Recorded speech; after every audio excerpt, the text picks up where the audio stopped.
Today we're going to be talking about why you should be using webinars or challenge funnels in addition to your video sales letter funnel if you sell info or coaching, even if your VSL funnel is performing well and booking you calls. Now, my name is Charlie McCormack. I'm the founder and director of Webinar Wizards, where we have over £1 million worth of client results, attributable client results, and counting week in, week out as we do these webinars and do more stuff for info coaching businesses. Now, the reason I'm making this video for you is because that most people, when it comes to funnels, right, most of you will probably have a video sales letter funnel. And most of you think that when it comes to a VSL funnel or a webinar funnel or a low ticket funnel, we're just talking about webinars in this case, that you have to do one or the other. But I say, why not use both? And specifically in this video, what we're going to be talking about is live webinar funnels. So live trainings, not automated, not evergreen, which is the main service that we offer to our done-for-you clients here at Webinar Wizards. Now, the credibility of this argument doesn't just come from me and my own personal opinions. I did a case study video last week with my client, Callum Carver, and every single thing that I use in this video as a reason for why you should be doing it comes from that case study video, which you can go and watch on my YouTube. It'll be a few videos ago before this one. But for some context, Callum runs a B2C coaching offer and has consistently been doing £100,000 and upwards months for a while now. And the main driver of this has been his VSL to a type form to his book a call funnel, which is what the majority of you will be using, or you might have the application actually on the calendar. But he wanted to work with us to introduce monthly webinars into the picture. And the main reason for this is that he wanted to capture more of the organic traffic that he gets from his short form content, primarily on Instagram, and also to re-engage and make more offers to the people on his email list. And so far, we've been able to implement this for him pretty successfully and added over $129,000 in new revenue just from the webinars that we've done so far alone. We have another webinar on Sunday at the time of making this video, so hopefully that number will rise by another 60 to 80K. But let's get into the meat here, right? Because you watching this, you probably have a video sales letter funnel right now. So the majority, and that'll be for the majority of you who sell info or coaching, or you might be doing this for your clients. And you clearly know how important it is to have some sort of video presentation in your funnel, as opposed to just having a written sales letter, right? Or else you would just have a written sales letter. So selling through video, we can agree on the importance of having this in our funnel. But if you ask yourself, how many times do I sell through video in my funnel? You'll probably find that for the majority of you, it's only twice. It'll be your video sales letter and then your confirmation video once someone books a call with you, and that is it. And similarly, everyone loves to talk about how great YouTube is as a way to get clients for your info or coaching business, and I wonder why. And maybe it's because you're creating a leveraged and engaging sales asset and you're posting it on the internet for your ideal clients to consume, and that makes a lot of sense. So if everyone is in agreement on that selling through video is good, whether that be through video sales letters, through confirmation videos, or through YouTube, my question to you is this, and that is, why not do it all? Why not start selling as much as you possibly can through video? Why stop at just having a VSL or posting YouTube videos? And why not start incorporating webinars and challenge funnels into your ecosystem as well? And well, if you're unsure about the power of using both video sales letters alongside webinar funnels, specifically live webinar funnels, then this video is exactly what you have been waiting for. And I'm going to give you 5 reasons in this video as to why you should be doing both based on my 7-figure clients who are doing both. So this isn't me just telling you, because obviously at the end, I'm going to give you the option to work with me. And I'm going to tell you to go to the link in the description. And I would say this anyway, but in this video, every single thing that I use is going to be backed up by the client case study interview. And also, if you go to the link in the description, I've created a document that maps out everything that you will need to run a VSL funnel alongside your webinar funnel, including how to distribute the traffic, how to do the kind of 45-day sales cycle that we do with webinars, where we have 2-week promo, and everything like that is mapped out in the document. So if you want to get that for absolutely free, and all you have to do is give me my email so I can send you more valuable emails, and that is in the link in the description. The reason number 1 is that the leverage that you have in one-to-many, right? So if you were to get 1,000 people on a webinar, which is, that's a good number to get people on in the grand scheme of things, how much easier do you think it would be to get 1,000 people on a single call as opposed to getting 1,000 people on an individual sales call? It's day and night, right? And even if you were to book 1,000 individual calls for your info or coaching business, how many of them would have the same doubts, the same fears, the same objections, and the same knowledge gaps? And I imagine that across all of those 1,000 conversations that your closers will have, there is going to be a bunch of similarities between those things that I just listed. So rather than booking out 1,000 individual hours of work that needs to be done by you or your team, Why not just take an hour and a half of your time and present at scale so that you can overcome the vast majority of doubts, objections, and knowledge gaps with 1,000 people at once rather than taking 1,000 individual hours and overcoming a single person at a time. And that is the leverage that one-to-many gives you. And then you also give all of those 1,000 people an offer and a call to action straight away to book a call with you. You might book 1,000 sales calls a year, and you can make an offer to a year's worth of prospects in just an hour and a half. And your sales team isn't going to have to pull teeth out trying to get them over the line. And I'm not saying this because it sounds fancy or appealing. I'm saying it because this is what my clients tell me all the time. And I'm actually going to attach a clip of Callum talking about this in the case study last week. Obviously, that funnel got you to a 7-figure run rate. So what was it what was it that first got you thinking about doing webinars as like a kind of like an additional running that kind of funnel, even though your existing funnel was already working really well? Yeah, so I mean, webinars, like the whole kind of logic behind it just made complete sense to me. It's basically one massive sales call, essentially from like one to many, in terms of like, killing off limiting beliefs, providing value, providing an insight to what the program consists of and this kind of stuff. And so it was more just like a tool of leverage, right? Of how you can actually, instead of the funnel typically being one by one, come in, they book in a call, get qualified, blah, blah, blah. It's a case of where everyone will get informed at once. And then from that point onwards, it's kind of more of like a squeeze funnel almost, like qualifying people that are still interested in the program and actually are willing to jump on and take action. Because what we had is that with the funnel that we were running, it was a very kind of typical process of the same kind of objections. It's a fears, uncertainty around the program, not really sure what's inside of it, not sure if it's valuable enough. But the idea of running a webinar allows you to kind of like pre objection handle those objections, right? In terms of like making sure that they know what's inside the program. They understand me as a person because I've already delivered value to them. And yeah, to me, it made complete sense, just a leverage opportunity in terms of doing one to many as per to one to one. So now you've seen that if you want to give your sales team a 2-week long Christmas every single month where all that they have to do is speak to qualified leads, and by qualified leads, I mean people who've shown interest, who know the price and are financially qualified, then you can do them a favor and just take an hour and a half out of your day every single month and do a killer sales presentation to thousands of people at once. So that's the first reason why I believe you should implement them alongside each other. And leading into that is reason number 2, which is the quality of the prospects. Now, if all the calls that come through your VSL funnel feel unnecessarily difficult to close, it's largely due to the fact that your VSL isn't doing enough of the heavy lifting for you. And that might not necessarily be because it's a bad VSL, but it's because the people who really watch VSLs are info marketers and people who've probably never watched a VSL before. And anything that isn't addressed in your VSL will be brought up on the sales call. I'm gonna say that again. Anything that isn't put in the VSL is going to be brought up on the sales call. So then you leave it down to your closers to have to educate these prospects for the vast majority of the call rather than them actually doing their job and collecting cash and closing people like they should be. However, when you run a webinar funnel alongside your VSL funnel, the quality of calls booked can take your close rate from 60 to 80% depending on where the traffic has come from. So for context, if you're running an organic webinar, that's how you're going to get webinar close rates just like that. And why? That's because we put them through a banger sales asset. Similarly to before when I said anything that isn't put in the VSL is going to come up on the sales call, we have way more time on a webinar to actually put these things in there. And the close rate will probably be closer to 40 to 50% from webinars for cold audiences. Warm audiences, you're looking at 60 to 80%. If you don't believe me, here's a clip of Callum talking about it again to back up what I'm saying. See, I know that you communicate with your sales manager, your sales reps. Is there a notable difference between the call bookings? Because when we run webinars, the call to action is to book a call for a high ticket program.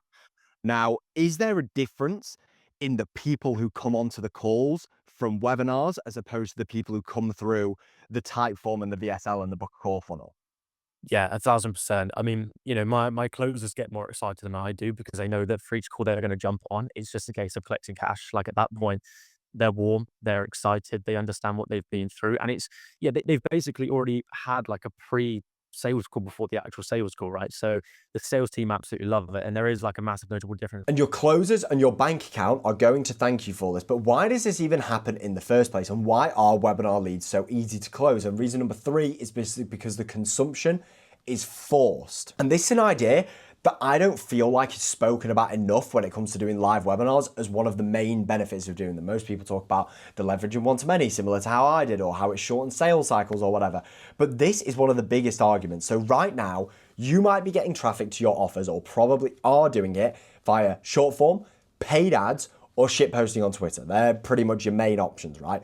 And the whole goal of this, of you posting content, is to get people to go to your funnel, and on your funnel sits your VSL. But the problem with this approach is that people might be consuming your content for less than 1 minute, if it's a tweet or a short form, and then opting into your VSL funnel. And if you put this into perspective, right?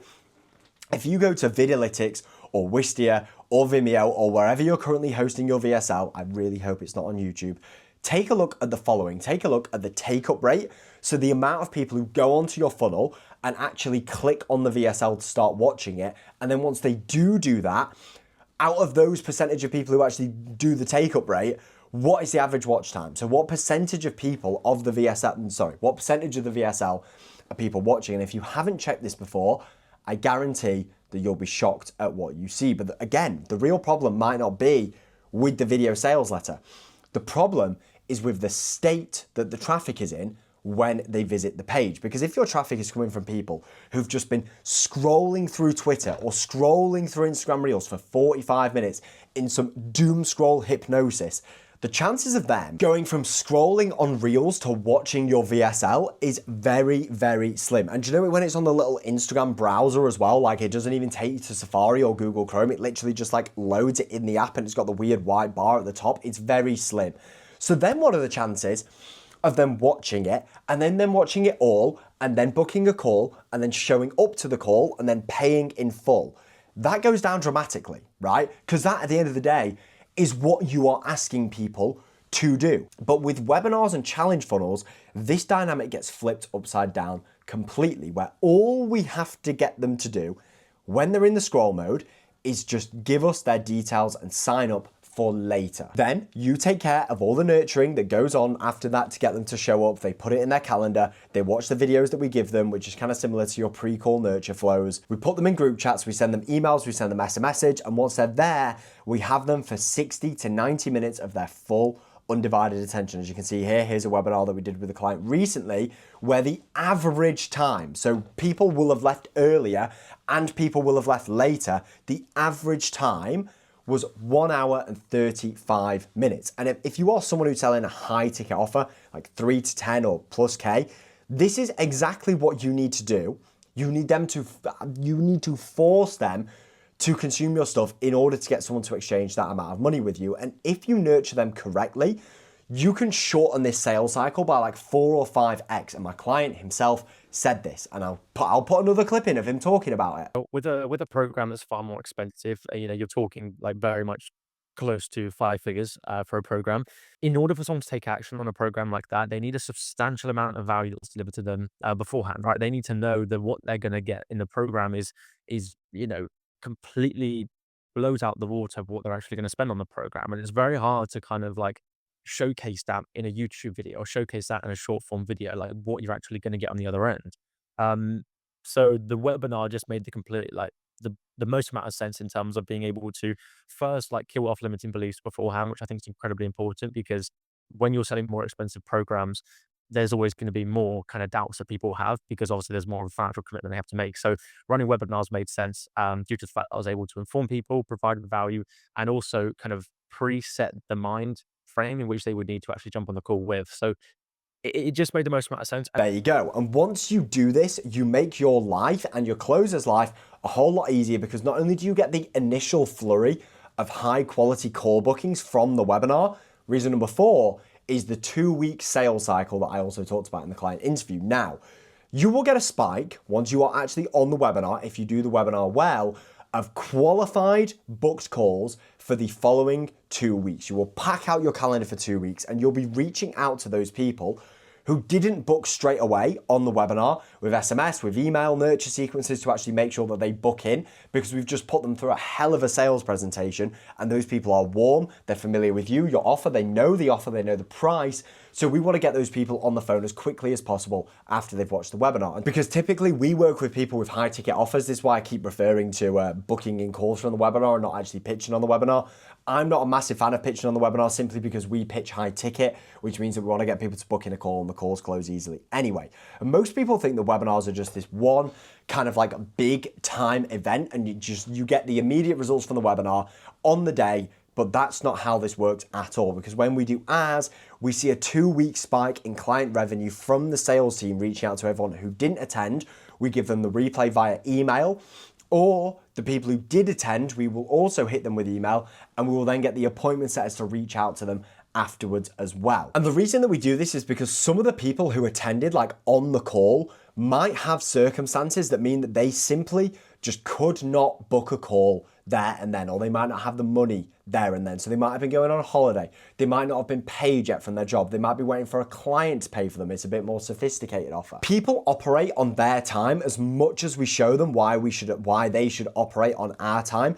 And if you do this once a month, just like we do with our clients, that's half of the month that you have that are packed with extra qualified leads booking in, because you're doing it alongside your video sales letter funnel. And again, you don't have to take this from me. I'm going to put another clip in of my client talking about it. And that push typically lasts for about like 2 weeks, because also we follow up with people that attended the webinar that didn't necessarily book a call straight then and there. So typically there's like a 2-week run rate after the webinar in which all the leads would come from the webinar. So you then might ask, but what happens to the people who don't book in the 2 weeks after the webinar? So they didn't book in on the webinar, they didn't book in on the follow-up after the webinar. What happens to those people? And this is where I lead into reason number 5, which is what I like to call the Evergreen Effect. And the Evergreen Effect is something that I don't think most people realize about webinars, and that the webinars are an asset that keeps working for your business months after you run them. So when you run a webinar, you're not just making money from that call that you did in the 2 weeks after, just like we talked about. Of course, that is the most important part of doing it. You need that immediate feedback. But what people don't realize is that once someone has been in an environment like joining a live webinar, they are not going to forget you, right? People can forget YouTube videos, they can forget VSLs, but they won't forget webinars. And you're planting the seeds in people's minds that can then sprout months later. So if you think about this, right? How many times have you, watching this, been interested in something and you kind of know that you're going to buy it, but you just weren't quite ready to buy there and then? And if this happens to you, if you can think of an example at a time that has happened to you, this is true for the people buying from you as well. So they attend your webinar, they love what you have to offer, but maybe the timing just isn't right. So for whatever the reason, whether it's money, objection, timing wise, like they're going on holiday, like I said earlier, they don't buy immediately. But what does happen is 2 months later, 3 months later, sometimes even 6 months later, they will then reach out to you again and they will book a call with you. And when they're on the call, they will say, oh, well, I was actually on the webinar back that you did in March, but because of XYZ reason, I couldn't get started then. And this happens all the time with our clients. And again, here is a clip of Callum talking about this phenomenon. But not only that, it's evergreen. We'll have people that will join 2 months later and they'll be like, I was on the first webinar and I didn't buy then, but I did this and did this and did this, and I'm interested, So it kind of plants a seed in people's brains. So yeah, massive difference in traffic and the quality of leads as well. And that is just another reason why webinars are such a powerful asset for your business, because you do the work once, you take an hour and a half a month out of your time to do this presentation, and you keep seeing returns on this for months afterwards. Unlike ads, that if they stop working the moment that you turn them off, or social media posts that disappear after 24 hours, webinars, because of the long form nature of them, create these lasting impressions on people that turn into sales long after you've even done the webinar, right? So when you're thinking about the ROI of doing this alongside your VSL funnel, you're not just thinking about the immediate kind of direct response, fixed-minded tunnel vision effect of immediate sales or call bookings. You're looking at this compounding interest that this asset continues to generate you revenue for month after month after month. So after this video, I hope you understand that using webinars alongside your VSL funnel is worth your time. And all you have to do is you build the funnel, You build the presentation and you build the assets once. That's all it takes you to do. You build it once and then you can run it monthly or every 45 days and you can reap all of the benefits without messing up your current VSL funnel too much and disrupting it or anything. So if you want to do this yourself, I have a free 1.5-hour video that you can go and watch on exactly how we do this for our clients. Or if you want us to do this for you and you're a busy business owner, then I have a video sales letter, funnily enough. The link to my offer and the pricing is in there and everything. There's no opt-in. It's in a video sales letter, it's in the description of this video. So thank you for watching. I hope you got some value. I love you all lots. And if you do go and use the free training and you go and do a webinar, let me know how it goes for you. And if you want us to do it for you, you can get everything you need in the description with no opt-in. You see everything, the offer, the pricing, our guarantee and everything like that. So hope you enjoy it. Love you all. Bye-bye.